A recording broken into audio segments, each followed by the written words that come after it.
Board. There we go. Slideshow.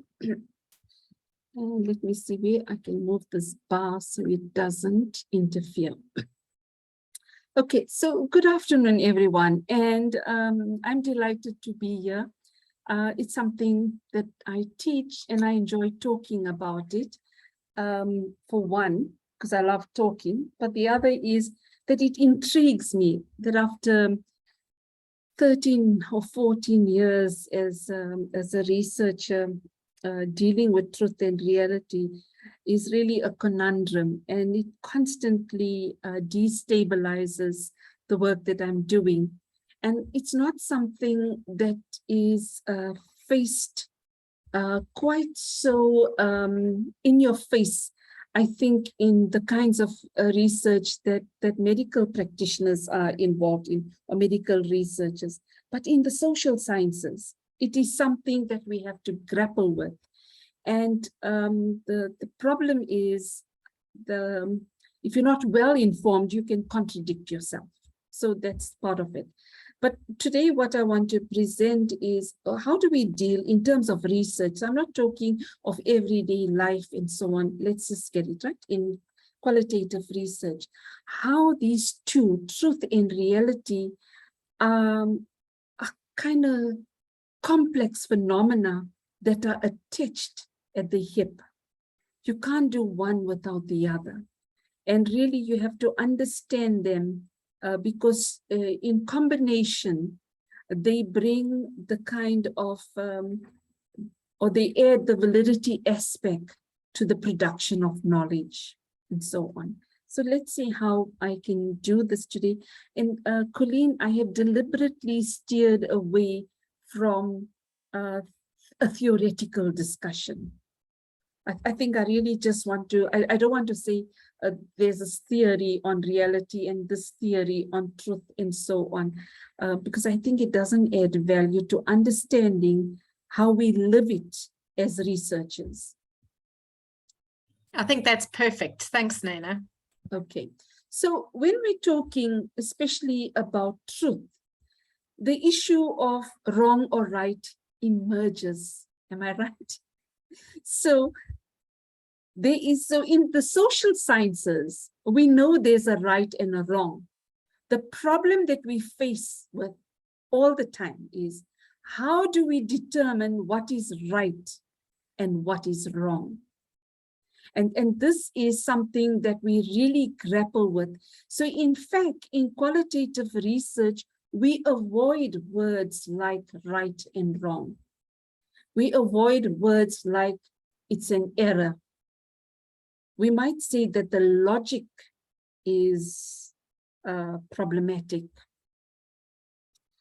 But when it comes to a perspective or an idea, we just avoid these, because the minute you choose one of them, you fall into a whirlpool of wording words and ideas and images and so on that just brings untold trauma to a thinker.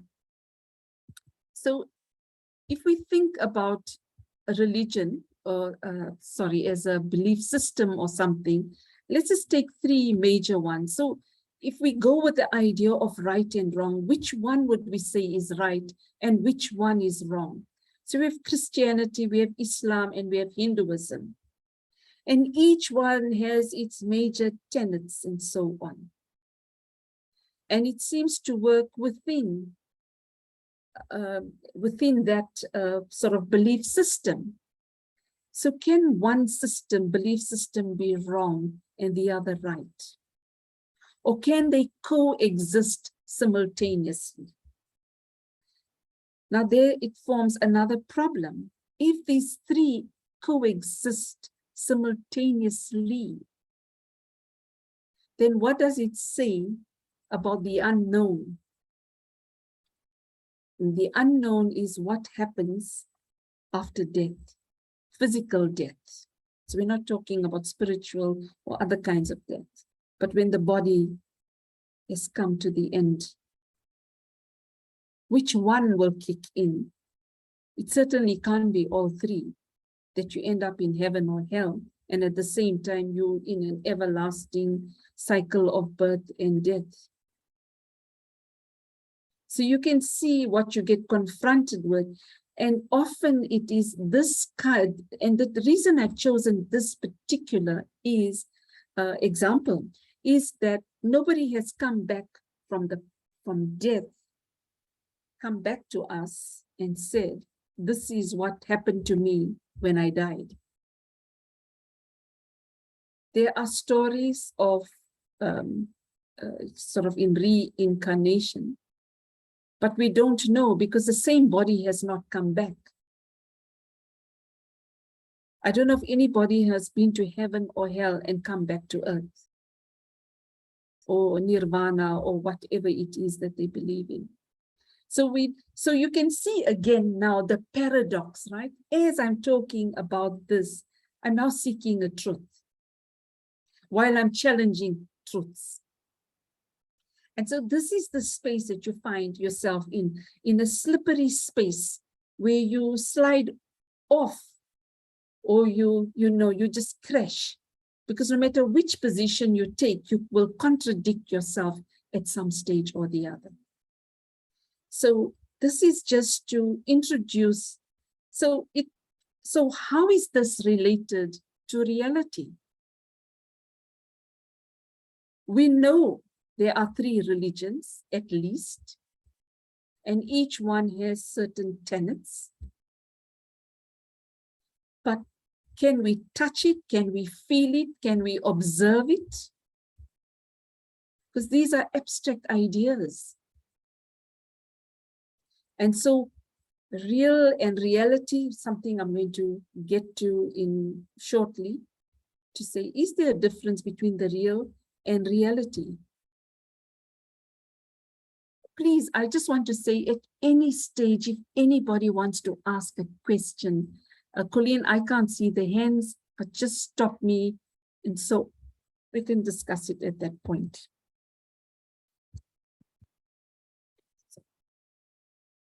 So let's look about truth and logic, because as researchers, we are always concerned about logic. And there is a group of theories and there is a body of scholarship on truth and logic as being synonymous to some extent, but the truth can be achieved through logic. And so if you take this example of penguins are black and white, some old TV shows are black and white, therefore some penguins are old TV shows. And of course, thinking of this kind of logic can get us into trouble. So this is the kind of philosophy that is followed by what we call the analytical philosophers. So analytical philosophers look at an argument within itself to see whether it comes to a logical conclusion or not. So the analytics are not interested in changing the world and so on, but just to look at logic and structure in itself, and then to say, well, this is not logical, therefore it cannot be a truth. And if it is logical, then it is a truth. Okay? But then we also have the continental philosophers who are much more aligned to the social construction of the world and the universe, whereas the analytics are more concerned with the world as they think it is, or that they feel that the world is an objective entity. I think that's a more accurate description, right? So it is an objective entity, whereas the other is much more a social and cultural world or phenomenon. And it will become clearer as we go along. Sorry, can you see these things? I don't know where to put this. Yes, we can see your elephant right now. Oh, you can, okay. Yeah. So when we're talking about equality, truth, and reality, so let's see how it comes together with this little cartoon. And I think you have seen this extensively, but I'm repurposing it for this discussion. So for a fair selection, everybody has to take the same exam. Please climb that tree. And so, of course, this is equality, that everyone is exposed to the same thing. But what's the truth about this equality? And what is the reality about this equality? The truth is that it appears to be equality, but it's actually quite unequal. Can you imagine the fish climbing a tree? So using words and setting up an assessment task in such a way to give the idea. So as researchers, when we looking particularly equality and inequalities form a large basis of the work that we do.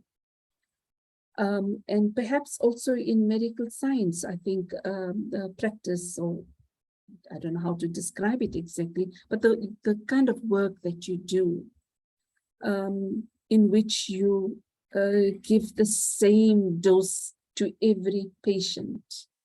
Would that be equality?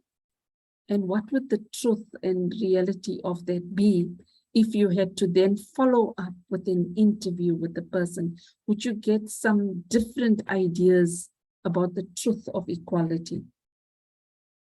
And then what is the reality? So the reality is one of difference, because you're talking of a different life form and you're reducing them all to one form, which is in the mind of a human. This human has absolutely no experience of being a dog or what is this, one of those sea creatures, a fish, an elephant, penguin, monkey, something else over there, another bird.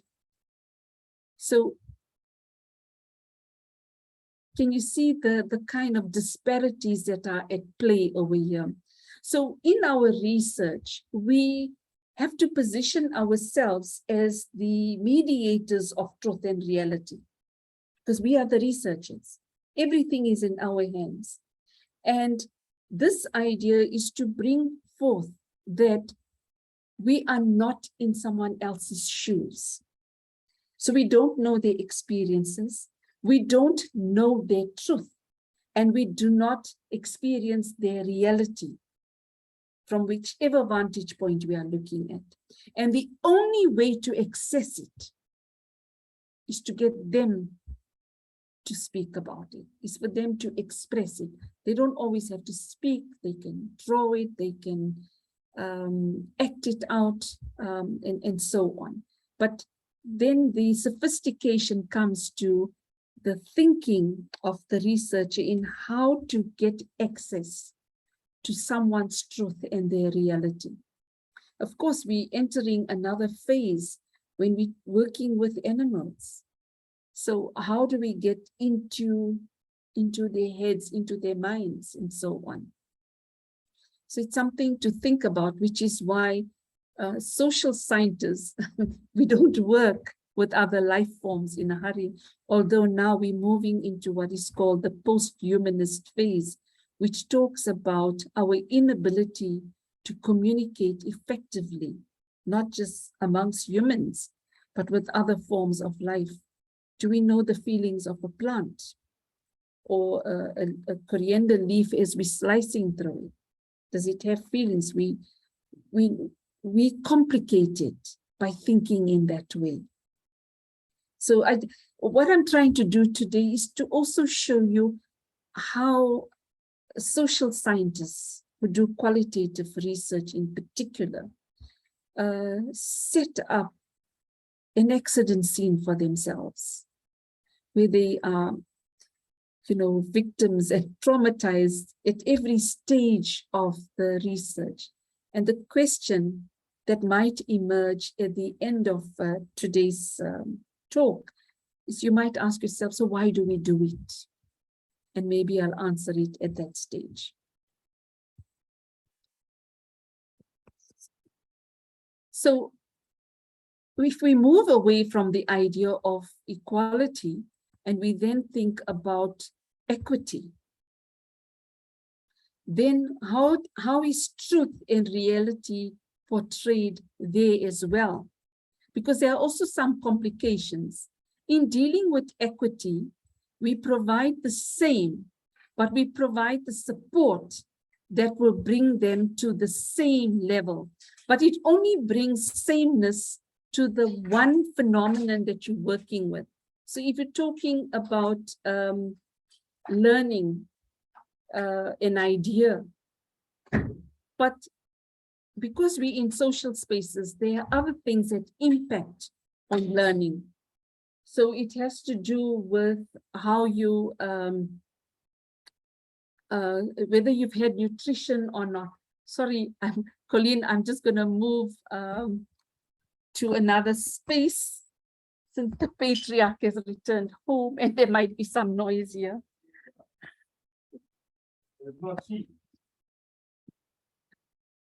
So, sorry, can you see my reality? You can't see it, but I must tell you that I'm experiencing it at the moment. Somebody is demanding tea while I'm supposed to be speaking. But it's, no problem. He's so used to it, he'll just wait. But the point is that even with equity, we are aware that we are not getting there. So in other words, it might mean that we have to think about equity and inequality in combination when we're working with truth and reality. So the truth is that everyone gets a bite at the apple. The reality is somebody is allergic to an apple. And so that becomes the complication. I don't know if I'm becoming more unclear to you. So let's look at truth and reality in terms of a figure that I found really exciting. So if you're looking at the blue screen, you see a square.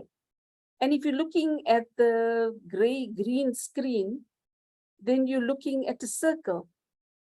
But what's the reality? The reality is that it's a cylinder.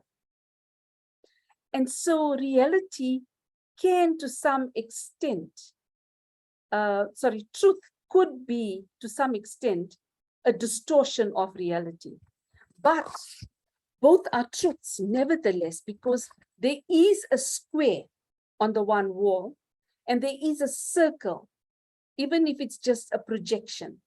You can't dispute that, unless you want to create another kind of concept for a circle that has sort of a halo around it. But that goes into description. Let's just look at the geometric figure that is there. So those are truths, but those truths are not pretending to capture the real thing that is there, which is the column, because it depends on your vantage point. Where might you be standing in order to see that projection or that projection?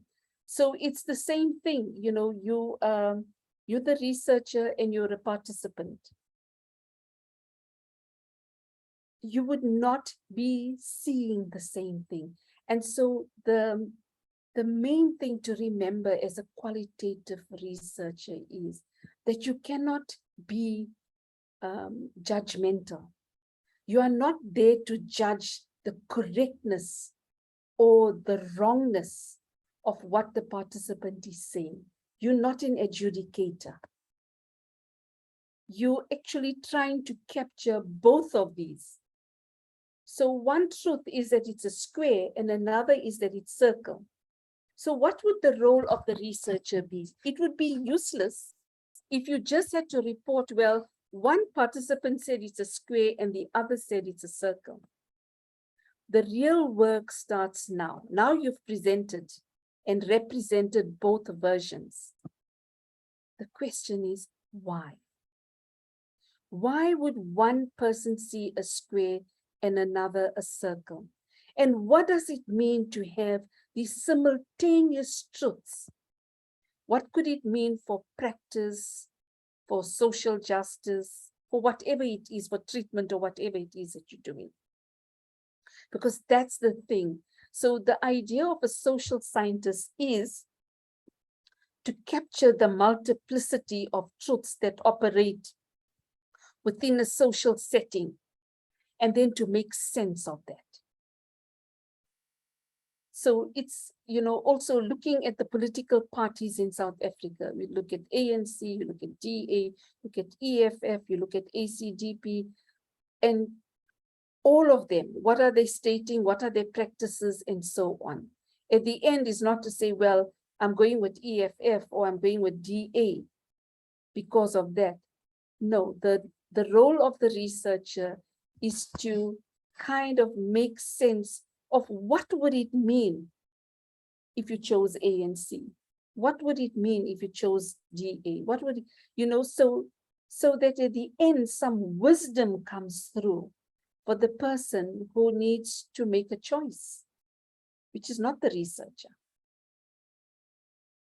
But the researcher could also then show that all of them are using different words towards the same goals, the same practices, and the same outcomes.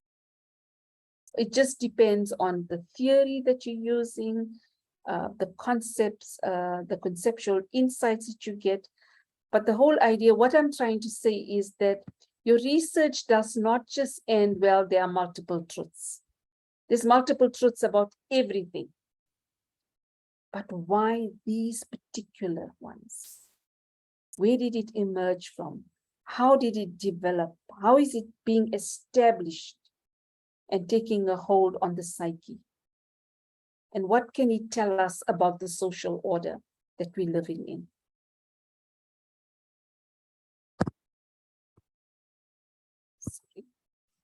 So truth and reality are deeply intertwined. So knowledge and truth are kind of associated, and reality and facts. But really, facts and truth, are they the same or are they different? Now we can go into a deep philosophical discussion about whether these are the same, or they different, or what are they?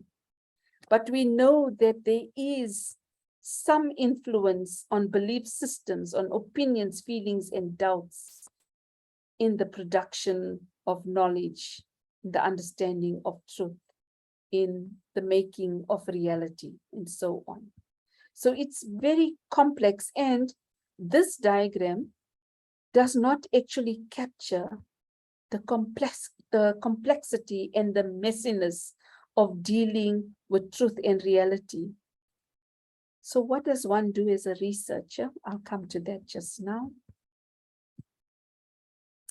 So what are the sources of these truths and realities that come? So it could come through maybe not just early childhood experience, even experiences later in life. Being told about the world before we actually experience it.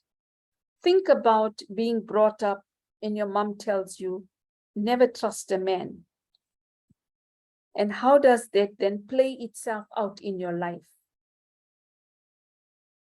So if you're doing a research on attitudes to males in relationships, for example, and you get a whole range, and one of them is, must never trust a man. Then the search goes on. So where did it emerge from? In order for us to understand, is this a truth that can be generalized in every relationship? Because it doesn't even consider that a woman might be interested in a woman. So what happens in that case? So it's about how the world is constructed for us before we experience it. And we can never experience every aspect of the world. Being filled with preconceptions about how the world works. Think about how people talk about the way the world works based on their own experience, which cannot explain how the world actually works. And also this idea, seeing is believing, we call that anecdotal evidence, is as true as believing is seeing. So all of us have these filters that we use throughout. And what we try to do is to get behind the filters.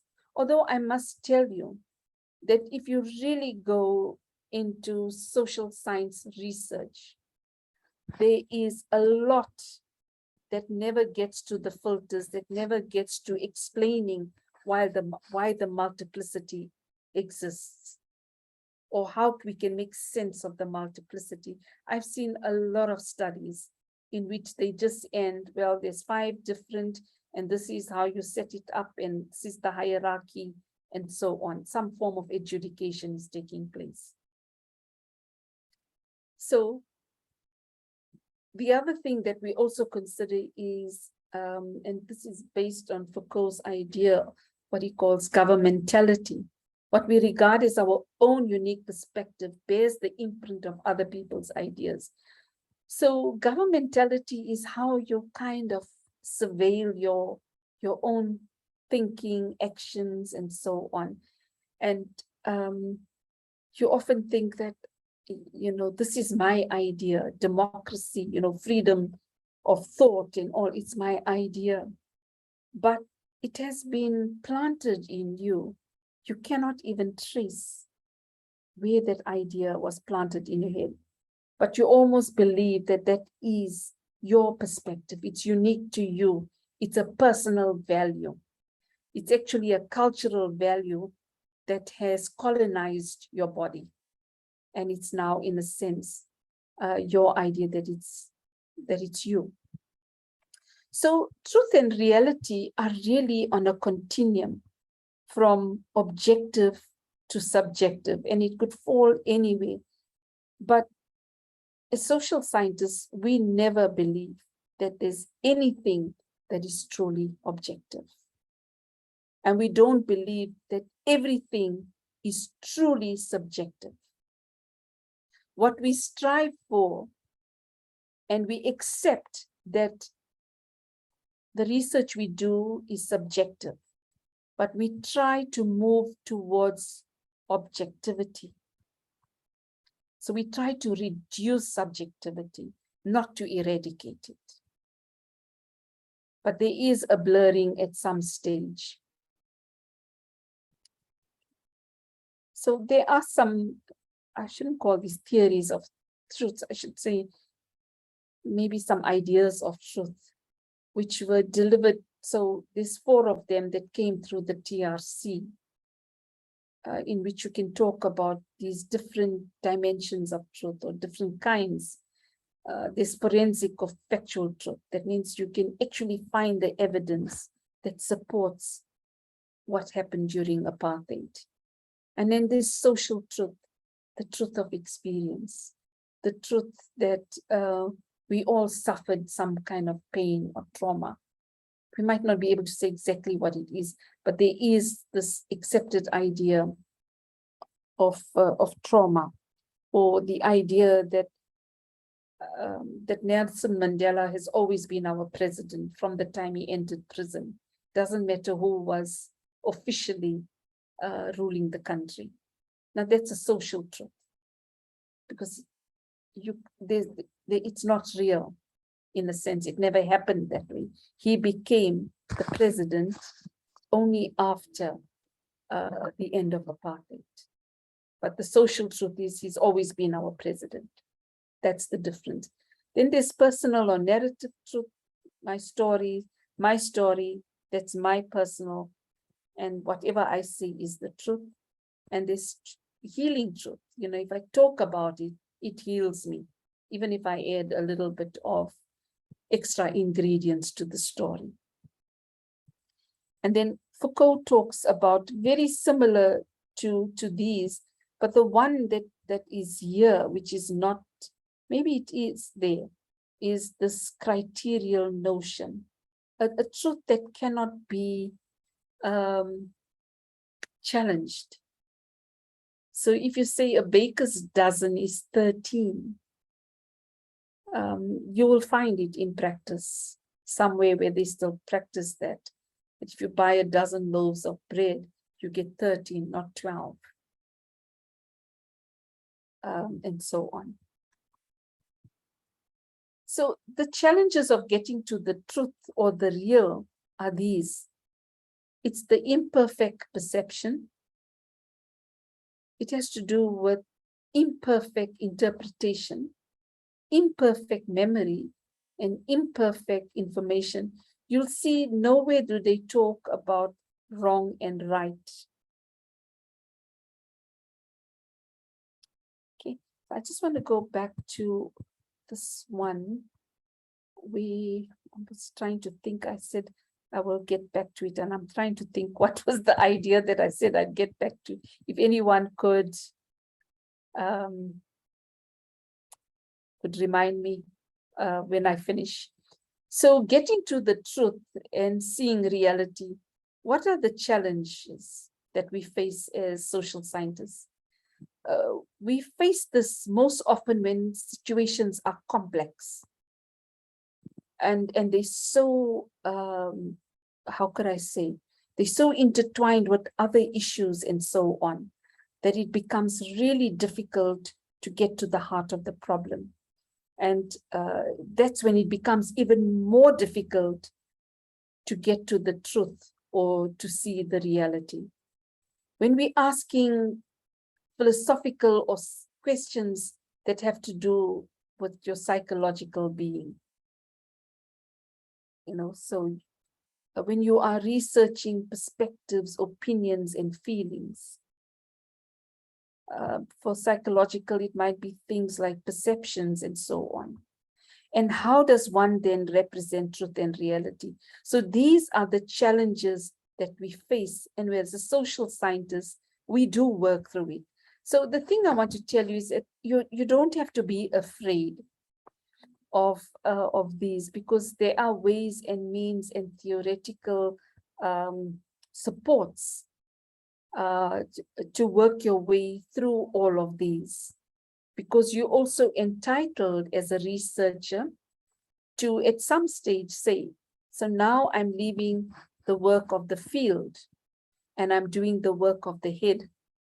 And now so you can leave the landscape of the data and enter the landscape of theory and concepts, and then do a deeper philosophical discussion of your findings and so on. So there are ways out. It doesn't mean that you get stuck and that you can never move out of it. Okay, so why do we do it? I think that was the question. If this is so complicated and it's so messy and it almost appears like there's no clarity, why do we do it? Because we have to.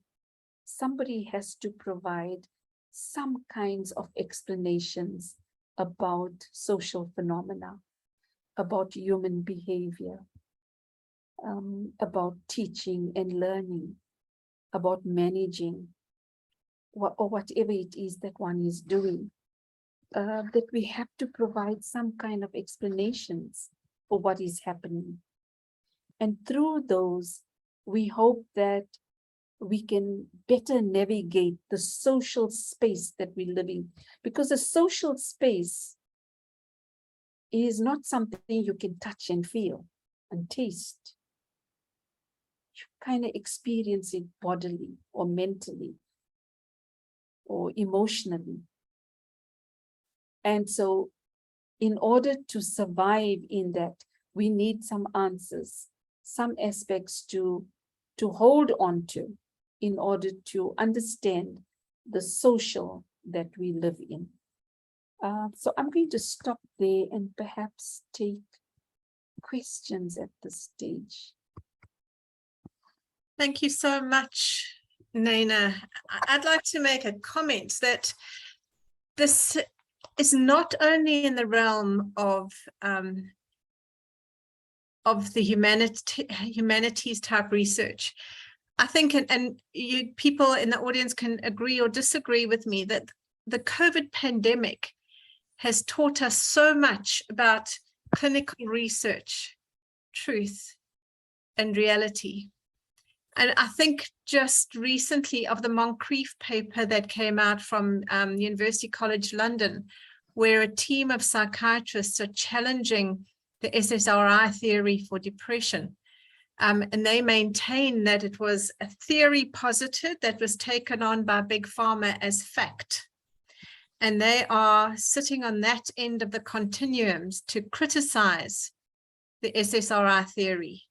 However, there is evidence, and many psychiatrists will back this up, that if you give a patient an SSRI, they get better. So where is the truth? Where is the reality? Moncrief is right. There has never been an absolute proof of the SSRI theory in any research, but there's absolutely no doubt that patients respond. We've looked at other things that we've looked at. If you just look at COVID, look at all the research that's been pushed through very quickly for therapeutics. Where's the truth? And the way social media has affected the way medicine is to be thought of and practiced. Where do we feed our critical thinking from? We've got to think, what is truth here? What is the reality? Who's trying to manipulate my thinking and why? And so it's not as simple as maybe 5 years ago, your HOD saying, oh, these drugs are doing well, so every registrar is going to do just what the HOD says. We've got to start thinking, really, is there truth here? So it goes far beyond the social sciences. I think it's affecting every science. Yeah, We I think hope not. yeah, I think the thing is that you are intervening through a therapy, whichever type it is, whether it's injection, giving them medication, counseling, or whatever it is, that there's a bodily response as well as a cultural response. And I think that's what we're beginning to see now, how the cultural response. So how is it that if you take COVID, right, the kinds of things that are spoken about how horrific it is, how dangerous it is, how deadly it is. And I don't know if that kind of just, the minute somebody got it, they just gave up hope. And is that what killed them? Or how is it that others who got it 5, 6, 7 times and have survived? I mean, if we just take the war in Ukraine at the moment, it's a real, how can I say, evidence, not evidence, but I mean, it's something to watch about how people respond to the war. They've never given up. No matter what happens, they start building the next day. They fix the bridge. They fix they're not giving up. And this constant refrain, Ukraine will win. It comes from small children. So it's become a cultural phenomenon that is finding expression in the way they behave, in what they're doing and what they're not doing. So I don't know, sometimes I feel, so if I just want to, can I just share one small story about my mother? My mother had, let me say what she would do. She would sit on a bed and have this terrible pain in her head. And she would bang it on the wall and so on. And I saw all of this from as a young child, with all my siblings married and gone and so on, and how she dealt. And her explanation was that this is her karma. This is for past sins, and therefore she's suffering and so on. As I grew older and I had similar problems, one of it was traced to hormones, and I got hormone replacement therapy, which kicked out that depressed and so depression and whatever I was going through. And I did not fall into what my mother went.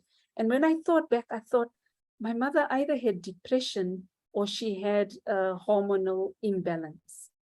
But in the language that we spoke, I don't know now, but certainly in the 1960s, there was no word in Gujarati for the condition called depression. So if there isn't a word, then it doesn't exist. And if it doesn't exist, you don't go for treatment, you don't go to a doctor. And we've got to be very aware with that. And we're a multicultural country. Exactly the same thing happens with our own citizens. Yeah, people have various realities. Elliot, whose name's up on at the moment, is helping with a research project we're working on insomnia. And our perception of insomnia, those of us who have heard about it, have read about it, have been in social circles where people talk about it, have got a perception of what insomnia is, and it's a reality for us. Yet there are many people who don't even have a proper word for it. There's a big difference between sleeplessness and insomnia. And so do they even think about it as something that could be fixed? So their reality is they're just thinking at night. Or even worse, Colleen, is somebody trying to impose on you. So for many years, for me, 4 hours of sleep is perfect. It's enough. And I'm constantly told there's something wrong with you. You need to sleep more. Starting with the patriarch in the home. So even where I think it's normal for me, I've been told it's abnormal. But in any case, let's see if there's other questions. Yeah, there is a question that came up from Monica. Monica, would you like to unmute yourself and ask your question?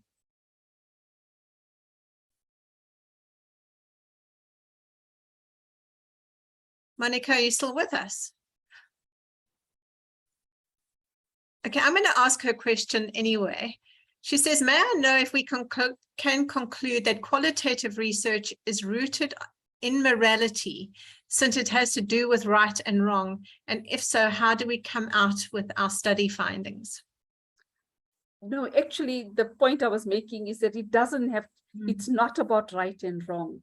It's about saying, this is what exists in the social world. There's people who believe this, there's people who believe that, there's people who disbelieve that, and so on. So in a sense, you've got to know, so we can take the problem of sleep. There's some people who can sleep 4 hours, others 6 hours, 8 hours, not at all. Some who thinks that whatever sleep pattern they have is a problem. Some who thinks, I never thought of it. So there you're getting all these different perspectives on sleep, on how long you have to sleep, how much you have to sleep, when does it become a problem, when is it not a problem. Now we try to make sense of it. And so we might end up the study by saying that there isn't a consensus on what constitutes a good night's sleep for any particular person. But there are people who would require this, there are those that require that. So what does that tell us about sleep? Now we move away from people and we work with the phenomenon of sleep. What does it mean? So do we have to go back and re-look at the theories that said this is the norm for human beings? And maybe we have to challenge that theory. What does it mean for the idea of sleep? Because what was coming when people were talking about sleep was not specifically sleep. When you look carefully at their discussion, they were talking about 40 winks here and there, a nap over there. So there are different words that are trying to capture a different reality of this phenomenon, which we as scientists understand as sleep. So it's about really deepening our understanding about it. It's not to adjudicate it. It's not to say this participant is wrong and that one is right. And in fact, everyone comes under the microscope, including existing theories, concepts, languages, and all of that. Yeah. Monica, I hope that answered your question. Are there any other comments or questions from the audience, so that we don't monopolize all the talking here? While we wait for people to formulate further questions, just bringing back truth and reality to medicine. I mean, I've been recently involved in looking at pharmacogenetics and wondering how many of the trials were done when there's such a variability in the population for the way the medications work. Because what has come out is the drugs will be designed and they'll come out with a specific dosage. But if you had to take every patient who takes those dosages, you'll find some patients don't respond at all. Other patients get severe side effects. And if you look at their genetics on how they metabolize these drugs, you find that some patients might need 3 or 4 times the dose that's recommended. And the recommended dose was worked out on an average. So what is the truth? Truth is you have a certain dosage. What is the reality? People are going to respond differently. And I think we've got to start thinking like that. In the clinical world, everything has been cut and dried for us for far too long. We've been able to say, you're going to take so many tablets so many times a day. And if that is your symptom, this is your disease. Whereas I think that we've got to start thinking for ourselves. We've got to give things a lot more thought. And it's hard when you're seeing 40, 50 patients a day in some disciplines. Yeah. So let me try to unravel some of the things that you're saying. So in the present times, there is far more cross-national movements than ever before, right? So if you take, I think if we just go 70, 80 years ago, in most countries, there are a few like South Africa, but by and large, they were dominated, sort of almost by a particular group of people. So in England, you could see mainly white people, of a particular extraction. If you went to Ireland, if you went to Germany and so on. So when you developed your drug regime and so on, and you tested it out on a population, it seemed to have worked. But now with cross movements and so on, I mean, there's hardly a country left in the world that can say that it is no longer multicultural and so on. And we bring our belief systems and so on with us, which changes the way. And even in South Africa, if you think about Black doctors attended to Black patients, Indian doctors attended to Indian patients, white doctors to a large extent during apartheid and so on. So this kind of shifts and change politically, economically, and so on has brought about quite a different response to that. But I want to complicate it a little further in terms of the drug regime. So if the drug company, which has a kind of a stranglehold on the entire medical practice, right? If they prescribe that you must take a maximum of 4 of these tablets per day, and you as a doctor are working with the patient and so on, and you realize this person actually 4 is too much, they might need to take less, or they might need to take more. And let's say, for instance, a patient dies. And the case could reside on the recommendations of the pharmaceutical company, and you could then be charged for malpractice or causing the death, because the law is only interested in a particular version of truth and a particular reality. So that's where everything comes unstuck. There are certain, how can I say, centers that have so much power that the idea of multiplicity gets thrown out and misunderstood. So we're facing severe challenges. So those are the extreme cases. But by and large, I do agree with you that we have to encourage our doctors to become confident to make the decisions that they think are right. And maybe what we need are more studies around the decisions that doctors make, the outcomes, and perhaps how they kind of work out what kinds of truths and realities they are working with. Because if there isn't sufficient scholarship, we don't get sufficient support for the changes that we intend to bring. That's true. Yeah. So we need So more qualitative studies. Yeah, I think that our young doctors, and I think even the most experienced, I mean, I'm heading towards the end of my career, and I've learned a huge amount in the last 3 years about reality and truth, is critical thinking.